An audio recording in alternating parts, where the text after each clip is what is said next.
माग एकदा मला जमादार म्हणलं होतं का म्या दिसतोय राजांवानी. राजांशी बरोबरी करतोय असं रे.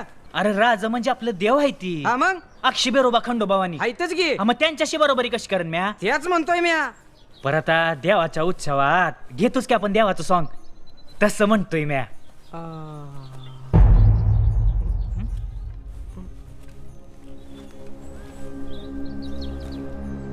नाईक मी हे या सद्रवर या.